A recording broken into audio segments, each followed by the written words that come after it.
ನಮಸ್ಕಾರ ಸ್ನೇಹಿತರೆ, welcome back to my channel. ಇವತ್ತಿನ ರೆಸಿಪಿ ಏನಪ್ಪ ಅಂದರೆ ಗೋಬಿ ಮಂಚೂರಿ. ಇದನ್ನು ನಾನು ಯಾವ ರೀತಿ ಮಾಡ್ತೀನಿ ಅಂತ ಹೇಳಿ ನಿಮಗೂ ತಿಳಿಸ್ಕೊಡ್ತೀನಿ ಬನ್ನಿ. ನೋಡಿ ಎಷ್ಟು ಚೆನ್ನಾಗಿ ಕಾಣಿಸ್ತಿದೆ ಅಲ್ವಾ, ತಿನ್ನಬೇಕು ಅನಿಸ್ತಿದೆ ಅಲ್ವಾ. ಹಾಗಾದರೆ ಬನ್ನಿ ಯಾವ ರೀತಿ ಮಾಡೋದು ಅಂತ ಹೇಳಿ ನೋಡೋಣ. ಇವಾಗ ನೋಡಿ ನಾನೊಂದು ಬೌಲ್ ತೊಗೊಂಡಿದ್ದೀನಿ. ಅದಕ್ಕೆ 3 ಸ್ಪೂನ್ ಮೈದಾ, 3 ಸ್ಪೂನ್ ಕಾರ್ನ್ಫ್ಲವರು ಮತ್ತು 2 ಸ್ಪೂನು ಅಕ್ಕಿ ಹಿಟ್ಟನ್ನು ಹಾಕ್ಕೊಂಡಿದ್ದೀನಿ. ಹಾಗೆ 1 ರಿಂದ 1.5 ಸ್ಪೂನು ಶುಂಠಿ ಬೆಳ್ಳುಳ್ಳಿ ಪೇಸ್ಟು, ಹಾಗೆ ರುಚಿಗೆ ಎಷ್ಟು ಬೇಕೋ ಅಷ್ಟು ಉಪ್ಪು, ಹಾಗೆ ಖಾರದ ಪುಡಿನ ಹಾಕ್ಕೊಂಡು ಚೆನ್ನಾಗಿ ಕಲಿಸ್ಕೊಳ್ತಿದ್ದೀನಿ. ಇದನ್ನು ನಾವು ಸ್ವಲ್ಪ ಸ್ವಲ್ಪ ನೀರು ಹಾಕ್ಕೊಂಡು ಕಲಿಸ್ಕೊಳ್ತಾ ಇರಬೇಕು. ನೋಡಿ ನಾನು ಕಲಿಸ್ಕೊಳ್ತಿದ್ದೀನಿ. ಸ್ವಲ್ಪ ಸ್ವಲ್ಪ ನೀರು ಹಾಕ್ಕೊಂಡು ಇದನ್ನು ಸ್ವಲ್ಪ ತೆಳುವಾಗಿ ಕಲಿಸ್ಕೊಳ್ಬೇಕು. ನೋಡಿ ಈ ಥರ ಕಲಿಸ್ಕೊಂಡಿದ್ದೀನಿ ನಾನು. ಇವಾಗ ಇದಕ್ಕೆ ನಾನು ಒಂದು ಹೂಕೋಸನ್ನು ಹಾಕ್ಕೊಂಡಿದ್ದೀನಿ, ಗೋಬಿನ. ಅದನ್ನು ಚೆನ್ನಾಗಿ ವಾಶ್ ಮಾಡ್ಕೊಂಡಿದ್ದೀನಿ. ಬಿಸಿ ನೀರಲ್ಲಿ ಕ್ಲೀನಾಗಿ ತೊಳ್ಕೊಂಡಿದ್ದೀನಿ ನಾನು, ಸ್ವಲ್ಪ ಉಪ್ಪು ಹಾಕಿ. ಇವಾಗ ಎಲ್ಲ ಹಿಟ್ಟು ಚೆನ್ನಾಗಿ ಒಂದಕ್ಕೊಂದು ಹೊಂದೋ ಥರ ಕಲಿಸ್ಕೊಳ್ತಿದ್ದೀನಿ ನಾನು. ಇದನ್ನು ಕಲಿಸ್ಕೊಂಡು ಸೈಡಿಗೆ ಇಟ್ಕೊಳ್ತೀನಿ. ನೋಡಿ ಇವಾಗ ನಾನು ಸ್ಟವ್ ಮೇಲೆ ಒಂದು ಪ್ಯಾನ್ ಇಟ್ಕೊಂಡು ಅದರಲ್ಲಿ ಎಣ್ಣೆನ ಹಾಕ್ಕೊಂಡಿದ್ದೀನಿ. ಎಣ್ಣೆ ಬಿಸಿ ಆದಮೇಲೆ ಕಲಿಸ್ಕೊಂಡಿರುವ ಗೋಬಿನ ಹಾಕ್ಕೊಳ್ತಿದ್ದೀನಿ ನಾನು. ಗೋಬಿನ ಚೆನ್ನಾಗಿ ಫ್ರೈ ಮಾಡ್ಕೊಳ್ಬೇಕು ಇದರಲ್ಲಿ. ಅಂದರೆ ಅರ್ಧ ಫ್ರೈ ಮಾಡ್ಕೊಳ್ಬೇಕು, ಅರ್ಧ ಬೇಯಿಸ್ಕೊಳ್ಬೇಕು. ಪೂರ್ತಿ ಇನ್ನು ಫ್ರೈ ಮಾಡೋ ಅವಶ್ಯಕತೆ ಇರಲ್ಲ ಇದು. ನೋಡಿ ಸ್ವಲ್ಪ ಸ್ವಲ್ಪ ತಿರ್ಸ್ಕೊಂಡು ಸ್ವಲ್ಪ ಹೊತ್ತು ಬೇಯಿಸ್ಕೊಂಡು ನಾವು ಇದನ್ನು ಸೈಡಿಗೆ ಎತ್ತಿಟ್ಕೊಳ್ಬೇಕು. ನೋಡಿ ಇವಾಗ ಆಗಿದೆ ಇದು ಫ್ರೈ. ಇದನ್ನು ನಾನು ಸೈಡಿಗೆ ಎತ್ತಿಟ್ಕೊಳ್ತೀನಿ. ಈ ಥರನೇ ಎಲ್ಲ ಗೋಬಿನ ನಾನು ಫ್ರೈ ಮಾಡ್ಕೊಂಡಿದ್ದೀನಿ 1 ಟೈಮು. ಆಮೇಲೆ ಇದು 1 ಟೈಮ್ ಫ್ರೈ ಮಾಡ್ಕೊಂಡ್ಮೇಲೆ ಮತ್ತೆ ಇನ್ನೂ ಒಂದು ಸಲ ಫ್ರೈ ಮಾಡ್ಕೊಳ್ಬೇಕು. ಇದನ್ನು ಕ್ರಿಸ್ಪಿಯಾಗಿ ಬರಬೇಕಂದ್ರೆ 2 ಟೈಮ್ ನಾವು ಫ್ರೈ ಮಾಡ್ಕೊಳ್ಬೇಕಾಗುತ್ತೆ. ನೋಡಿ 1 ಟೈಮ್ ನಾನು ಸ್ವಲ್ಪನೇ ಬೇಯಿಸ್ಕೊಂಡು ಸೈಡಿಗೆ ತಗೊಂಡು ಇಟ್ಕೊಳ್ತಿದ್ದೀನಿ ನಾನು.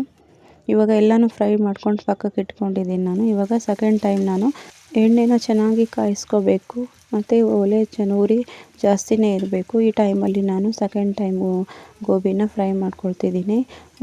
ಉರಿ ಜಾಸ್ತಿ ಇದ್ದಾಗ ಗೋಬಿ ಚೆನ್ನಾಗಿ ಫ್ರೈ ಆಗಿ ಬರುತ್ತೆ. ಹಾಗಾಗಿ ನಾನು ಕ್ರಿಸ್ಪಿಯಾಗಿರುತ್ತೆ ಗೋಬಿ ಕೂಡ. ಹಾಗಾಗಿ ನಾನು ಈ ಟೈಮಲ್ಲಿ ಜಾಸ್ತಿ ಉರಿ ಇಟ್ಕೊಂಡು ಫ್ರೈ ಮಾಡ್ಕೊಳ್ತಿದ್ದೀನಿ.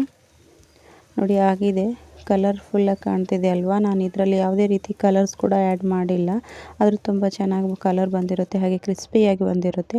ನೋಡಿ ನಾನು ಒಂದು ಪ್ಯಾನ್ ಇಟ್ಕೊಂಡಿದ್ದೀನಿ. ಅದಕ್ಕೆ ಎಣ್ಣೆನ ಹಾಕ್ಕೊಂಡು ಅದಕ್ಕೆ ಶುಂಠಿ ಮತ್ತು ಬೆಳ್ಳುಳ್ಳಿನ ಸಣ್ಣದಾಗಿ ಹೆಚ್ಕೊಂಡು ಹಾಕ್ಕೊಂಡಿದ್ದೀನಿ. ಎರಡನ್ನೂ ಚೆನ್ನಾಗಿ ಫ್ರೈ ಮಾಡ್ಕೊಳ್ಬೇಕು.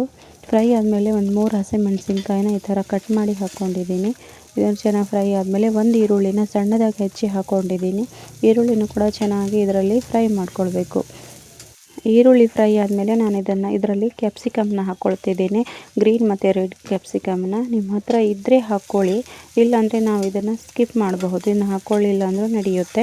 ನೋಡಿ ಇದನ್ನು ಎಲ್ಲನೂ ಚೆನ್ನಾಗಿ ಬೇಯಿಸ್ಕೊಳ್ಬೇಕು. ಚೆನ್ನಾಗಿ ಫ್ರೈ ಆದಮೇಲೆ ನಾನು ಇದಕ್ಕೆ ಸಾಸ್ಗಳನ್ನು ಹಾಕ್ಕೊಳ್ತಿದ್ದೀನಿ. ಇದು ರೆಡ್ ಚಿಲ್ಲಿ ಸಾಸ್, ಹಾಗೆ ಸೋಯಾ ಸಾಸ್. ನಾನು ವಿನೆಗರ್ ಹಾಕ್ಕೊಂಡಿಲ್ಲ, ಒಂದು ಲಿಂಬೆಹಣ್ಣನ್ನು ಹಾಕ್ಕೊಂಡಿದ್ದೀನಿ ಇದರಲ್ಲಿ, ಮತ್ತು ಟೊಮೆಟೊ ಕೆಚಪನ್ನು ಹಾಕ್ಕೊಂಡಿದ್ದೀನಿ ಇದರಲ್ಲಿ. ಸ್ವಲ್ಪ ಫ್ರೈ ಮಾಡ್ಕೊಳ್ಬೇಕು. ಇದನ್ನು ಜಾಸ್ತಿ ಏನು ಫ್ರೈ ಮಾಡ್ಕೊಳ್ಳೋ ಅವಶ್ಯಕತೆ ಇರಲ್ಲ. ಇದಕ್ಕೆ ಸ್ವಲ್ಪ ಉಪ್ಪನ್ನು ಕೂಡ ಹಾಕ್ಕೊಳ್ತಿದ್ದೀನಿ. ನಾವು ಮೊದಲೇ ಫ್ರೈ ಮಾಡ್ಕೊಂಡಿರೋ ಗೋಬಿಯಲ್ಲಿ ಹಾಕ್ಕೊಂಡಿದ್ದೀವಿ ಉಪ್ಪು, ಇವಾಗ ನೋಡ್ಕೊಂಡು ಹಾಕ್ಕೋಬೇಕು. ಮತ್ತು ಸ್ವಲ್ಪ ಸಕ್ಕರೆ ಕೂಡ ಹಾಕ್ಕೊಂಡಿದ್ದೀನಿ, ಒಂದು 1/2 ಸ್ಪೂನಷ್ಟು. ಸಕ್ಕರೆ ಹಾಕ್ಕೊಂಡಾಗ ಟೇಸ್ಟ್ ಚೆನ್ನಾಗಿ ಬರುತ್ತೆ. ಹಾಗಾಗಿ ನೋಡಿ ಎಲ್ಲನೂ ಚೆನ್ನಾಗಿ ಫ್ರೈ ಮಾಡ್ಕೊಂಡಿದ್ದೀನಿ. ಇವಾಗ ನಾವು ಫ್ರೈ ಮಾಡ್ಕೊಂಡಿರುವ ಗೋಬಿನ ಕೂಡ ಇದರಲ್ಲಿ ಹಾಕ್ಕೊಳ್ಬೇಕು. ನೋಡಿ ಹಾಕ್ಕೊಳ್ತಿದ್ದೀನಿ ನಾನು ಗೋಬಿನ ಹಾಕ್ಕೊಂಡು ಸ್ವಲ್ಪ ಬೇಗ ಬೇಗ ಕೈ ಆಡಿಸ್ಬೇಕು ಇದರಲ್ಲಿ. ಆಗ ಗೋಬಿ ಕ್ರಿಸ್ಪಿನೆಸ್ ಆಗೇ ಇರುತ್ತೆ, ಮೆತ್ತಗಾಗಲ್ಲ.